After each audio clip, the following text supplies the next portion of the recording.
एक बरं वेळेला बरं, पण राज ठाकरे सुद्धा किती हुशार आहेत हे संपूर्ण महाराष्ट्राला माहिती आहे, त्यामुळे ते असं कुणालाही टाळी देणार नाहीत.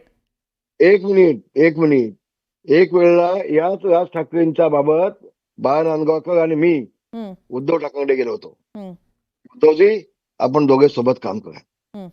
राज ठाकरेंना सोबत घ्या. तेव्हा राज ठाकरे काय मागत होते? फक्त 2 जिल्हे महाराष्ट्रातले, कोणते? एक पुणे आणि दुसरा नाशिक. बरं. हे 2 जिल्हे फक्त मला द्यावे, बाकी उद्धवनी सगळं शिवसेना पक्ष सांभाळावं. हम्म, त्यावेळेचं उद्धव ठाकरेंचं वक्तव्य काय होतं मला माहितीये का? हम्म, राज ठाकरे उशायचं तुम्ही सांगायची आवश्यकता नाही, मला माहिती आहे ना.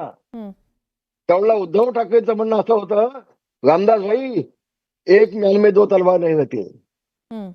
मी काही देणार नाही राज ठाकरेला, काही देणार नाही. पक्ष सगळा मी सांभाळणार.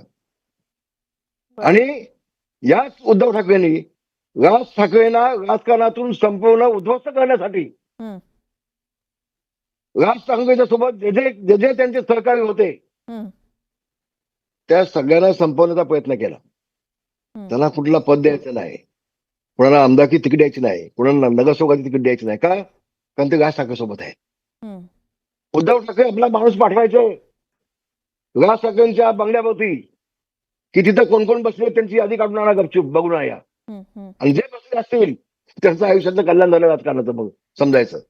बरं, मग एवढं सगळं एवढं- होऊन सुद्धा जर राज ठाकरे उद्या उद्धव ठाकरेंसोबत येतात, मग त्याच्या मागे त्यांचा काय स्वार्थ असावा मग? अहो, हाच तर माझा प्रश्न आहे जे आपण विचारतो ना. हाच तर माझा नेमका प्रश्न आहे. एक वेळेला उद्धव ठाकरेला कंटाळून राज ठाकरे देश सोडून चालले होते बाहेर. हम्म, आपल्याला कल्पना नाही, आम्ही जवळचे आहोत. उद्धव ठाकरेच्या या कटू राजकारणाला कंटाळून हम्म. राज ठाकरे देश सोडून जायला निघाले होते. आम्ही थांबवलं, तेव्हा आम्ही थांबवलं. हे वास्तव आहे. बरं. मग राजसाहेब असं काय झालं, ज्यावेळेला उद्धव ठाकरेंचा मुलगा आदित्य वळीमधून उभा होता, हम्म.